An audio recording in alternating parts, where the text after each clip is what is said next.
M-am săturat să stau pe margine și să privesc cine conduce România. Am ales să-mi asum această candidatură din partea Noua Românie pentru că este un partid curat care luptă pentru români.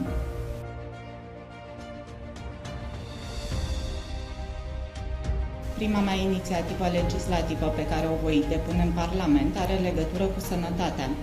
Medicii de familie trebuie implicați în medicina preventivă pentru a reduce numărul bolnavilor.